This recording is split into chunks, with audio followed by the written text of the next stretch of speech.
जय श्री राधे। पूज्य श्री सद्गुरुदेव भगवान के चरणों में प्रणाम। कल्याण पत्रिका से भगवान नाम महिमा। कलयुग में नाम संकीर्तन परम उपाय है भगवत प्राप्ति का। मानव जीवन में दुख है, नाना प्रकार के दुख हैं, जैसे आधि भौतिक, आधि दैविक और आध्यात्मिक। सब जीवों की यही कामना होती है कि दुख कभी ना हो, बराबर सुख ही सुख होता रहे। जीवन के सब प्रकार की चेष्टाओं का मूल कारण भी यही है। तथापि मानव के विचार, विद्या, बुद्धि और वैज्ञानिक आविष्कार आदि में चाहे जितनी उन्नति हुई हो, व्यक्तिगत या समष्टिगत चेष्टा में इस उद्देश्य की प्राप्ति अभी नहीं हो रही है। दुख मानो दिन प्रतिदिन बढ़ता ही जा रहा है। सभी जानना चाहते हैं कि दुख से मुक्ति और शांति की प्राप्ति कैसे होगी। हमारे शास्त्र इस विषय में हमको मार्ग दिखलाते हैं। वे निश्चय पूर्वक बतलाते हैं कि पाश्चात्य जड़ सभ्यता में चाहे कितनी ही चमक दमक दिख पड़े, उसमें दुखों से मुक्ति करने या शांति प्रदान करने की क्षमता नहीं है। आधुनिक वैज्ञानिक उन्नति के युग में यह सत्य अधिक सुस्पष्ट रूप में प्रतीत हो रहा है। तो क्या दुख दूर करने का कोई उपाय है? आनंद प्राप्ति का कोई मार्ग है? हमारे सब शास्त्र एक वाक्य में कहते हैं कि मार्ग है, एक परम वस्तु है। श्रीमद् भगवद गीता कहती है, जिसको प्राप्त कर लेने पर सब कुछ प्राप्त हो जाता है और कोई अभाव नहीं रहता। फिर भारी से भारी दुख भी उसे रंच मात्र विचलित नहीं कर पाता। वह परम वस्तु है। वह परम वस्तु है क्या? शास्त्र कहते हैं कि वह ब्रह्म है, परमात्मा है, भगवान है, जिनको पा लेने पर सब दुख मिट जाते हैं। दुखमय अधन्य जीव के जीवन की चरम सार्थकता श्री भगवान के सानिध्य प्राप्ति में है, क्योंकि वह केवल महान ही नहीं है, उसको जानकर, उसको पाकर जीव भी बड़ा हो जाता है। वह केवल शांति में ही नहीं है, उसको जो पाता है वह भी चिर शांति लाभ करता है। वह केवल अमृत में ही नहीं है, उसको प्राप्त करने पर जीव की मरणशीलता भी छूट जाती है, वह अमृत हो जाता है। भगवत प्राप्ति से दुख चला जाएगा और शांति की प्राप्ति होगी, यह तो समझ में आ गया। अब प्राप्ति का उपाय क्या है? किस पथ से जाने पर भगवान प्राप्त होंगे? और उपाय भी ऐसा होना चाहिए कि जो इस कलयुग के लिए उपयोगी हो और सर्वसाधारण के लिए साध्य हो, तभी प्राप्ति हो सकती है। अब प्रश्न यह है कि क्या ऐसा कोई उपाय है? शास्त्र कहते हैं है, अवश्य है। सतयुग में ध्यान, त्रेता में यज्ञ के द्वारा और द्वापर में परिचर्या के द्वारा जो परम वस्तु की प्राप्ति होती है, कलयुग में केवल हरिनाम संकीर्तन से उसकी प्राप्ति होती है। कलयुग में बहुत से दोष होने पर भी एक महान गुण है कि इसमें श्री हरिनाम का बहुत प्रचार होता है। नाम ही युग धर्म है। नामी श्री हरि स्वयं अवतीर्ण होकर नाम प्रदान करते हैं। अतएव यह युग भी धन्य है।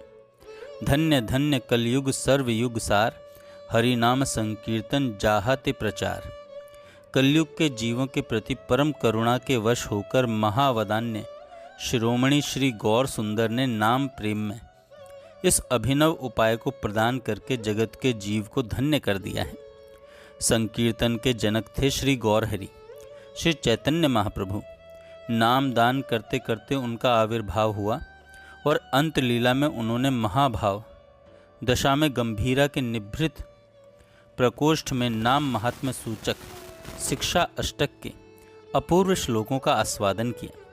श्री श्री चैतन्य चरितामृत ग्रंथ में बहुत सा अमृत वितरण करने के पश्चात अंतिम अध्याय में मानो सर्व अतिशय माधुर्य प्रदान किया गया है। इससे दुखी कलिग्रस्त जीव को एक रसमय और आनंदमय भगवत प्राप्ति का मार्ग प्राप्त हुआ। वह मार्ग नाम प्रेम में है। फिर भी ये श्लोक जीव को शिक्षा देने के उद्देश्य से श्री महाप्रभु के श्रीमुख से उच्चरित नहीं हुए। ये तो महाभाव दशा जनित आस्वादन की विभोरावस्था में स्वतः स्फुरित हुए हैं। श्री गौर सुंदर गंभीरा में हैं उनका श्री राधा भाव का कांतिमय तनु है। वे महाभाव दशा में विभावित हैं। विप्रलंभ रस का प्रादुर्भाव है। कृष्ण वियुक्त श्री राधा के विरह की आर्तमयी महाभाव दशा है। वे माथुर विरह में निरंतर झुर रहे हैं। कृष्ण प्राप्ति की सारी आशा एकदम निर्मूल हो गई है। इन भावों और प्रगाढ़ अनुराग से उत्पन्न अति तीव्र दैन्य और आर्त भाव में द्वादश दशाओं से अभिभूत हैं महाप्रभु। लवण समुद्र के तीर स्थित श्री जगन्नाथ क्षेत्र इस महान क्रंदन और हाहाकार में मुखरित है। इस गौर विरह विषाद सिंधु से अकस्मात हर्ष रूप संचारी भाव का उदय हुआ। कृष्ण वियुक्त अभिनव कृष्ण श्री गौर सुंदर के मन प्राण आनंद से उद्वेलित हैं। कृष्ण विरह के गंभीर दुख में अचानक इतना आनंद कैसे हो गया? क्या उनको श्री कृष्ण मिल गए हैं? नहीं, ऐसा तो नहीं है। केवल श्री कृष्ण की प्राप्ति का एक मार्ग उनके देखने में आया है। इसी से इतना आनंद है महाप्रभु को। राधा भाव में श्री कृष्ण विरही प्रभु के पास मानो कोई उपाय नहीं था। श्रीमद् भागवत के इस श्लोक में उनको उपाय दिख पड़ा। श्रीमद् भागवत कहती है, संकीर्तन यज्ञ ही तो श्रेष्ठ उपाय है। महाप्रभु सोच रहे हैं कि श्रीमद् भागवत जब कह रहा है तब फिर कोई संदेह नहीं, निश्चय ही कृष्ण मिलेंगे। इसी से आनंदित होकर वे कह रहे हैं, संकीर्तन यज्ञ करे कृष्ण आराधन, सेई तो सुमेधा पाए कृष्णेर चरण। भगवान नाम आश्रय के सिवा इस युग में और कोई धर्म नहीं है। नाम के फलस्वरूप पार्थिव अभाव अभियोग तथा सांसारिक दुख दूर होना अथवा मोक्ष प्राप्त करना कोई बड़ी बात नहीं है। ब्रह्मा आदि देवताओं के लिए भी दुर्लभ शुद्ध ब्रज प्रेम तक की प्राप्ति भगवान के नाम से हो जाती है। तीर्थ में वास, लक्ष लक्ष गोदान अथवा कोटि कोटि जन्म के सुकृत कुछ भी श्री गोविंद नाम के तुल्य नहीं। नाम की सामर्थ्य असीम है, अचिंतनीय है। केवल नामाभास से ही जन्म जन्मांतर के सारे पाप भस्मीभूत हो जाते हैं और मोक्ष की प्राप्ति होती है। जब नामाभास का यह फल है, तब नाम की महिमा वर्णन करने में कौन समर्थ होगा? श्री रामगत प्राण तुलसीदास जी ने कहा, राम न सकहि नाम गुण गाई। अर्थात राम नाम की महिमा स्वयं श्री राम भी नहीं कह सकते, फिर औरों की तो बात ही क्या है। नाम की शक्ति का वर्णन वाणी द्वारा नहीं हो सकता। प्रभु जगतबंधु जी ने ठीक ही कहा है, नाम महात्मा लेखनी से लिखना संभव नहीं, इसे गुरु मुख से सुनना चाहिए। मनुष्य अपने पाप के कारण, दुर्भाग्य के कारण नाम महात्मा सुनकर भी उसमें विश्वास नहीं कर पाता।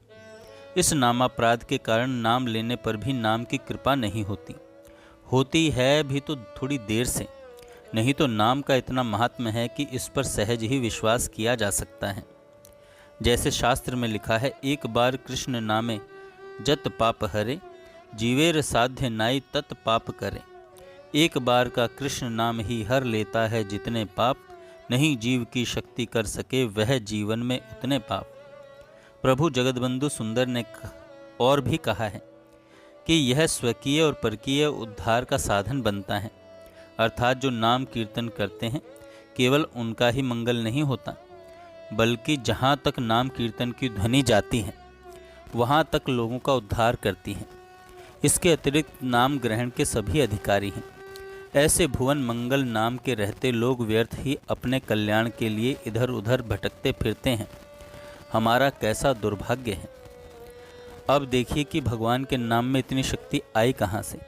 श्री भगवान युग युग में अवतार लेते हैं जीवों पर अनुग्रह करने के लिए। अपने परिकरों के साथ आते हैं और कार्य हो जाने पर अपने गणों के साथ नित्य धाम को लौट जाते हैं। दुखी जीवों के लिए वे छोड़ जाते हैं अपना अभय और अमृतप्रद नाम चिंतामणि। केवल यही नहीं, नाम के भीतर वे अपनी सारी शक्ति का आधान कर जाते हैं।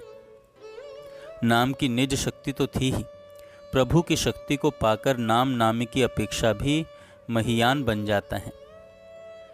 श्री रामचंद्र जी ने एक पाषाणमयी अहिल्या का उद्धार किया था।